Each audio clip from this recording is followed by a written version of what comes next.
I'm fixing to stick that old 6.9 IDI in this here 1970 International 1200 Travelette. This thing's pretty neat. It is a 3/4 ton factory 4-wheel drive. It had a V8 and a 4-speed from the factory, and of course, if you know me, she's got the old service box on it. This thing is just sassy.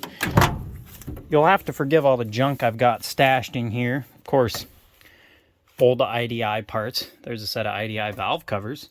But, yeah, this thing is mint. I cannot wait to drive this thing around with IDI power. Because, of course, the 6.9 and 7.3 IDI and the 7.3 Power Stroke and the 6.0 Power Stroke, and I think whatever one came after the 6.0, all those were made by International. And the 6.9s that I have, they all have the IH logo right on the valve covers, which is just mint. This thing is still sporting the old SV Series International V8. This engine does rotate, and I will be removing this engine, and I am going to find out if this engine does run. It's definitely not one of those situations where I'm one of those bad people who scraps good engines. No, I'm going to find out if this thing's any good. I believe this is a 345 or a 392 V8. I'm not 100% on it, but I will find out later. I've been too lazy to figure it out myself. But yeah, I bought this thing I think 4 years ago now, so it's been sitting here for 4 years, which I'm not too pleased about. I don't like to let things sit around. I don't like knowing that things rust and decay, you know, while I own them, but it is kind of just one of those things that happens. But yeah, I've really always wanted to put a IDI in this thing. 7.3 would have been preferable if I could find a good running 7.3, but I couldn't have found a better 6.9 because the 6.9 that I have has the thick block casting around the where the block heater would have been, and yeah. So anyhow, and again, it would have been preferable. I have a 4-speed, a T19 4-speed for my setup that I'm going to do here instead of the ZF5. So this thing's going to have a T19 in it, just the way it's going to go, you know. I can't really afford to find a 2-wheel drive ZF5 at the moment, so T19 it is. And the reason why I would have needed a 2-wheel drive ZF5 is because I plan to keep the divorce transfer case under this thing and just run the drive shaft between the transmission and the transfer case.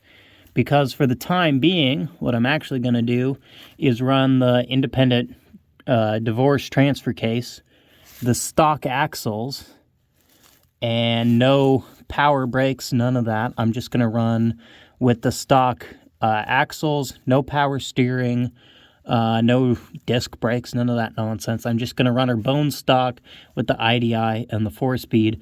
I think it'll work out just mint. So, yeah. Stock, this thing's got a Dana 44 and a Dana 60. It's a fairly well set up rig up, you know. Pretty much just like an old Ford Highboy would have been set up. Except, obviously, she's an International. As you guys could tell earlier, the interior is kind of greasy, but it is, I like the black interior, or at least the black dash setup. The seats are this blue, but I'll be changing those out. From the factory, these International pickups like this, you sat really low in the truck. I absolutely hate that. I like sitting up, you know, high in the pickup. I like looking down on the hood and all that nonsense. I want to look down on the world, not feel like I'm at the same level as them. I don't want to drive it like it's a car or some nonsense. So I'll be swapping out these factory seats. Not like they're anything special or anything worth mentioning. They're pretty torn up, and well, they smell like rat pee. So this thing does need a clean out and whatnot, but in due time Obviously, it got hit at some point, so it's got a replacement door, fender, and hood. The hood on this International, unfortunately, it went and square-bodied itself. It's got the kink right in the middle. Hood hinges seized, obviously, just like a square-body Chevy. Those things are famous for doing that, which is, it's unfortunate, but I think I can track down a replacement for this hood. But yeah, first things first, I got to pull that old SV Series V8 out of this thing, and I got to figure out how to get the old 6.9 IDI tucked in there. I do have the factory cross member for the 6.9 that I'm planning to weld in here, and other nonsense, but of course, any old engine swap project like this, you got to figure out how to mount the radiator and the engine. Fan clearance is always a big thing, and then transmission. And then with my setup, I'd like to account for clearance to the firewall because I want to plan for a turbo in the future. So I'll need quite a bit of clearance back on the firewall. You know, if I ever hit the lottery and can afford to put a turbo on my IDI, then I want to have the room for it so I don't have to worry about it in the future or pull the engine in the future or any kind of nonsense or malarkey like that. So, yeah. Alrighty, as I work on dismantling this thing, I just pulled the intermediate drive shaft there, and then I was working on finding other stuff. I am reminded,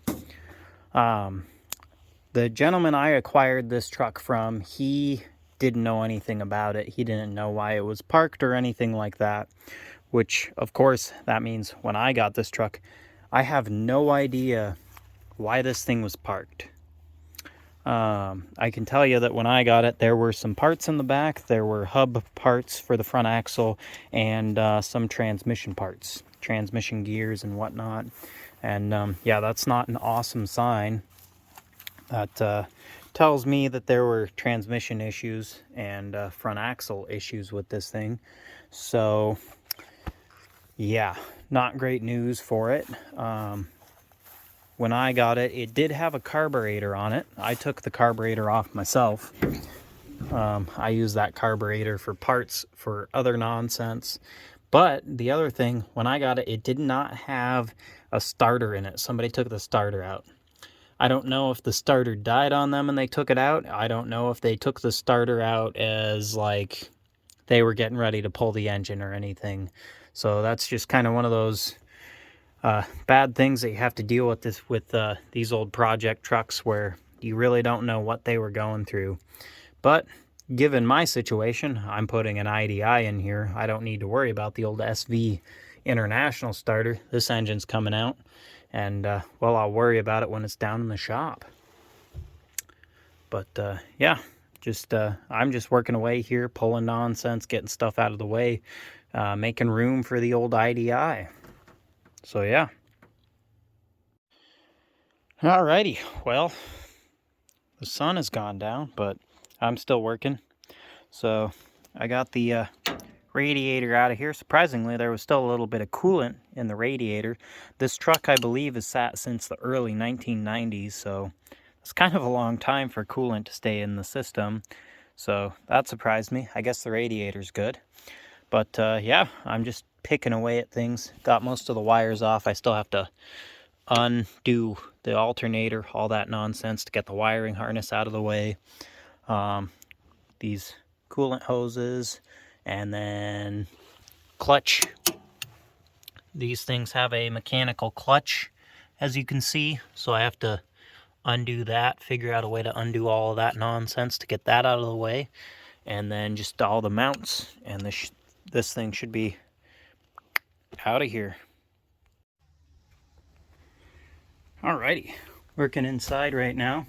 I pulled up the old floor mat. I'm going to save that. That is a factory floor mat with the IH embossed on it, which I always found that really neat. But it's not in the greatest of shape, though. Did want to say, whoever decided in whatever factory, whenever, that you put the shift boot on and then put the floor mat over it, yeah, I hate that. That's just the dumbest thing ever. I always put the shift boot over the floor mat so I can access the shifter easier. Like, I had to pull this floor mat to get at the shift boots, which is just insane. But anyhow, enough of my rambling. I'm going to go ahead and pull this transmission tunnel cover. Obviously, the shifters have to come off for the engine to go out. And I'll leave the tunnel cover off because obviously fitting the IDI in here, I'm going to need to watch and know spacing and all that malarkey. But yeah, kind of a shame. This thing's pretty rusty, but fortunately this is mostly flat metal. These Internationals always rust out the cowl up here, and then it causes leaks. And obviously this is, you can see this is all wet still from the rain because it all just drips down the cowl right in here. The floor is slanted and the kick panels always rust out, which is unfortunate, but way she goes. Another cool side note, you can see the red on the firewall. This truck was originally red and they got the blue repaint. As you can see, they did just a top-notch job masking everything off. Not that the shift boot really matters all that much, but I find it neat. Old red truck and they painted it blue. Alrighty, and just like that, this guy pops out. This cap here, it unscrews from the top, so it's just threaded, comes right out. And you got to make sure not to lose that or drop it down in the transmission. It's kind of a common issue because this guy just slides in here. So I usually take these, get some tape, and I tape it to the shifter so I don't lose it.